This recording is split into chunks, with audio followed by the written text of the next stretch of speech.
اس وقت آپ سب کو مدعو کرنا اس لیے ضروری تھا کہ جو رپورٹ آپ سب کے سامنے آئی وہ انتہائی تشویشناک ہے۔ اس سے پہلے عمران خان صاحب کے ذاتی معالجین ڈاکٹر عاصم اور ڈاکٹر فیصل جب عمران خان صاحب کے ساتھ گئے ہیں اور انہوں نے عمران خان صاحب کا بی پی چیک کیا ہے تو وہ ہمیشہ نارمل رہا ہے، 110 سے 120 کے درمیان رہا ہے۔ لیکن آج کی رپورٹ میں جو سرکاری رپورٹ ہے اس میں عمران خان صاحب کا بی پی 140/100 دکھائی دیا ہے یا بتایا گیا ہے۔ تو اگر فرض کریں ان کی سرکاری رپورٹ میں ہمیں یہ دکھایا گیا ہے تو ایکچول سٹوری کیا ہوگی؟ کیونکہ 2 دسمبر سے لے کر آج تک عمران خان صاحب سے نہ ان کی فیملی کی ملاقات ہوئی ہے، نہ وکلاء کی ملاقات ہوئی ہے اور نہ ہی ڈاکٹرز کی ملاقات ہوئی ہیں، ان کے جو ذاتی ڈاکٹرز ہیں ان کی ملاقات ہوئی ہے۔ تو اس رپورٹ نے پوری قوم کو انتہائی تشویش میں ڈالا ہے۔ عمران خان صاحب سپورٹس مین ہیں، وہ بہترین ایکسرسائز کرتے ہیں، ان کو پہلے کبھی بھی یہ ایشو نہیں ہوا۔ ہمارے بار بار کہنے پر عدلیہ نے کوئی نوٹس نہیں لیا اس چیز کا۔ بار بار عمران خان صاحب کی صحت کے بارے میں ایشوز اٹھے لیکن عدلیہ خاموش رہی۔ تو 25 کروڑ عوام کی آخری امید ہی یہ عدلیہ ہے۔ ابھی اگر فرض کریں عدلیہ بھی خاموش رہیں، وہ بھی ایک سابقہ وزیر اعظم پاکستان کے سب سے بڑے سیاسی جماعت کا تاحیات چیئرمین، پاکستان کا سب سے مقبول ترین لیڈر عمران خان صاحب کے لیے بھی وہ آواز نہیں اٹھاتے، انصاف نہیں کرتے، تو پھر عام شہری کی کیا حیثیت ہے؟ عام شہری کی کیا توقعات رہے گی اپنی عدلیہ سے؟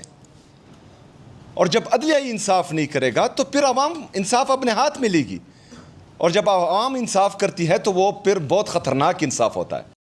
پھر وہ انصاف، اس انصاف کے آگے کسی کا بس نہیں چلتا، نہ پارٹی کے مشران کا بس چلتا ہے، نہ اداروں کا بس چلتا ہے، نہ عدلیہ کا بس چلتا ہے۔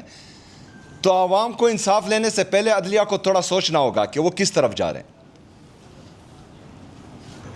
جب سے عمران خان صاحب کی آنکھ کا ایشو آیا ہے تب سے لے کر آج تک ہم ایک ہی ڈیمانڈ کر رہے ہیں، اور وہ ناجائز نہیں ہے کہ عمران خان صاحب سے ان کی فیملی کی ملاقات ہو، ان کی ڈاکٹرز کی ملاقات ہو، اور ان کی فیملی کی موجودگی میں، ان کے ذاتی ڈاکٹرز کی نگرانی میں عمران خان صاحب کا علاج بہترین ہاسپٹل میں ہو۔ اس میں کیا غیر آئینی ہے؟ اس میں کیا غیر قانونی ہے؟ لیکن ان کی اخلاقی اور ذہنی پستی دیکھے کہ پاکستان کا سابقہ وزیر اعظم اور پورے پاکستان کا سب سے مقبول ترین لیڈر، اس کی آنکھ کا ایشو ہے اور کوئی ٹس سے مس نہیں ہو رہا۔ اور یہ ہم بہانے نہیں کر رہے، یا عمران خان صاحب جیل میں تنگ نہیں ہوئے کہ وہ جو ہیں جعلی پلیٹلیٹس گرائے اور جعلی رپورٹس سے ملک سے باہر بھاگنا چاہ رہے ہوں۔ ان کا جینون ایشو ہے۔ جب جعلی پلیٹلیٹس گرتے تھے اور جعلی رپورٹس بنتی تھی تو پھر جو ہیں اس وقت کے وزیر اعظم کو یہ کہا جاتا تھا کہ ان کو کچھ ہو گیا تو ذمہ دار آپ ہوں گے۔ تو ابھی اگر فرض کریں عمران خان صاحب کی یہ حالت ہے تو اس کا ذمہ دار کون ہے؟ جو موجودہ حکومت میں ہیں، جو عدلیہ انصاف نہیں کر رہی، یا جنہوں نے اغوا کیا، یہ سارے ذمہ دار ہیں۔ پھر ان سے سوال ہوگا، عوام سوال پوچھیں گی، ان کو جواب دینا ہوگا۔ اس طرح نہیں ہو سکتا کہ آپ کسی جماعت کو، ایک جماعت کے لیڈر کو اور پاکستان کے سب سے بڑی سیاسی جماعت کو دوسرے درجے کا شہری بناتے پھریں اور ہم خاموش تماشائی بنے رہیں۔ اس طرح نہیں ہوگا، اس طرح نہیں چلے گا۔ ابھی کل عمران خان صاحب کا کیس ہے، 3 ججز کی بینچ ہے، جسٹس شاہد وحید صاحب، جسٹس نعیم اختر صاحب، جسٹس اشتیاق ابراہیم صاحب۔ یہ کل عمران خان صاحب کا کیس سن رہے ہیں۔ ہم ایک دفعہ پھر ریکویسٹ کرتے ہیں، التجا کرتے ہیں کہ ہم کوئی ریلیف نہیں مانگ رہے، ہم انصاف مانگ رہے ہیں، اور آپ تنخواہ اس بات کی لے رہی ہیں کہ آپ نے انصاف کرنا ہے۔ آپ نے صرف فیصلے نہیں کرنے، آپ نے عوام کو، عوام کی دل کی دھڑکن کو، عمران خان صاحب کو انصاف دینا ہے۔ لوگ آپ کی طرف دیکھ رہے ہیں۔ کل آپ کیس سن رہے ہیں.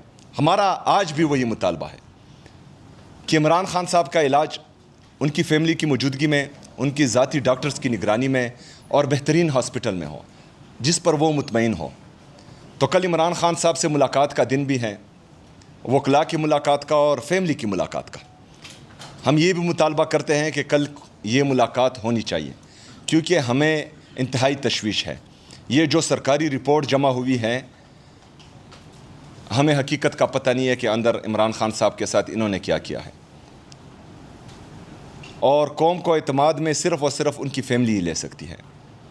تو کل ملاقات بھی کو لی جائیں. ہمارے جو ججز یہ کیس سن رہے ہیں ان سے ہماری التجا ہے کہ کل ملاقات بھی ہونے دی جائے اور عمران خان صاحب کا علاج بھی ان کی فیملی کی موجودگی میں، ان کے ذاتی ڈاکٹرز کی نگرانی میں اور بہترین ہاسپٹل میں ہو.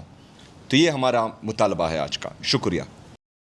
آپ کو یاد ہوگا جب نواز شریف جیل میں تھے اور بیمار ہوئے تو ہماری حکومت نے اس کو اسپتال منتقل کیا، اس کو پوری فیسلٹی دی.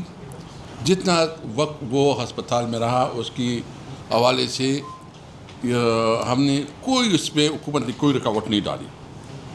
پھر اس کے بعد اس کی جو دوسرا ایشو آیا، پلیٹلیٹس کی جو ایک رپورٹ آئی، وہ آپ کو پتہ ہے کہ اس کی کیا سٹیٹس تھی، کیا پوزیشن تھی. لیکن اس کی بنیاد پہ ڈاکٹر یاسمین راشد کی ریکمنڈیشن پہ، جو اس وقت خود بیمار ہے، جیل میں ہے اور کینسر سروائیور ہے، اس کی رپورٹ پہ حکومت نے فیصلہ کیا کہ اگر عدالت جو ہے نا اس کے اوپر کوئی فیصلہ کرتی ہے تو حکومت اس میں کوئی رکاوٹ نہیں ڈالے گی. یعنی ہم اس وقت تو بدترین انسانی حقوق کی وائلیشن ہو رہی ہے. ایک بھی جو عمران خان کا جو ڈیمانڈ ہے، ہمارا ڈیمانڈ تو صرف یہ ہے کہ عمران خان کے جتنے کیسز ہیں اس میں انصاف دیا جائے. اس میں انصاف یہ ہمارا حق ہے. نہ ہمارے آئینی حقوق جو ہے نا اس وقت ہمیں مل رہے ہیں، نہ جو بنیادی انسانی حقوق ہے اس کے مطابق بھی ہمارے ساتھ معاملات ہو رہے ہیں. یعنی ایون جیل مینول کے مطابق، جیل رولز کے مطابق جو اس کا حق ہے، جو عام ایک مرڈر کو، ایک اسمگلر کو، جتنے بھی کرمنلز ہیں اس کو یہ اس قسم کی فیسلٹی، عمران خان دہشت گردوں کو یہ فیسلٹی اویلیبل ہے. جبکہ عمران خان اس ملک کا ایک بہت بڑا نام ہے، اس نے اس ملک کے لیے بہت عزت دی، یہ اس ملک کا پرائم منسٹر رہا اور اس ملک کے لیے ایک پہچان ہے. اس کی بنیادی حقوق اور جن ملک کے مطابق اس کے حقوق نہیں دی جا رہی. ہم حکومت سے مطالبہ کرتے ہیں کہ اس حد تک نہ جاؤ. آپ ویسے گئے ہیں، یعنی جتنے تحریک انصاف کے خلاف جو ہوا، جو ہمارے ورکر کے ساتھ جو ہوا، جو ہماری لیڈرشپ کے ساتھ ہوا، یہ تاریخ کا ایک حصہ ہو گیا. یعنی چادر اور چادیواری کی پامالی، بنیادی انسان کی بدترین وائلیشن، کوئی ایک ایسا کام نہیں. تو اس لیے میں آج ہم چونکہ ٹاپک نہیں بڑھا رہے، ہم صرف ایک اس ایجنڈے تک اپنے آپ کو محدود کر رہے ہیں. باقی ڈیٹیل جو ہے نا چیف منسٹر صاحب نے بات کی ہے. ہمارا مطالبہ یہی ہے. ہم کل سپریم کورٹ سے بھی یہ امید رکھتے ہیں کہ وہ انصاف کریں گے.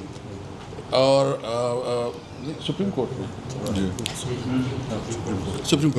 میں ہم اس سے جو ہے نا انصاف کی توقع رکھ رہے ہیں.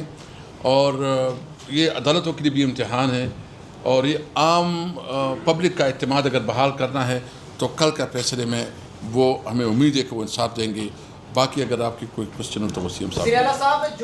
سب سے پہلے میری معذرت میں تھوڑا سا لیٹ آیا، بٹ چودھری پرویز الہی صاحب گھر پہ آئے تھے، وہ بیٹھے اور تھوڑی سی الگ میں بھی بات کرنی تھی تو وہ میٹر تھوڑی سی زیادہ لیٹ ہو گیا. سب سے پہلے تو یہ میں بتاؤں جو آج رپورٹ سبمٹ ہوئی ہے، پاکستان تحریک انصاف نے ہمیشہ سے ایک لفظ کہا ہے، بار بار ہم نے کہا ہے کہ ہم خان صاحب کی صحت پہ سیاست نہیں کرتے. دو ٹوک الفاظ ہم نے یہ کہا ہے. ہم اس کو ایگزاجریٹ نہیں کرتے اور ہم اس کو لک آؤٹ نہیں کرتے. جب خبر آتی ہے تو فیملی کا جو کنسرن ہوتا ہے وہ ہمارا کنسرن ہوتا ہے، اور یہ ہمارا کنسرن اور پی ٹی آئی کا کنسرن نہیں ہے، یہ ہر پاکستانی کا کنسرن ہے اور پوری دنیا کا کنسرن ہے.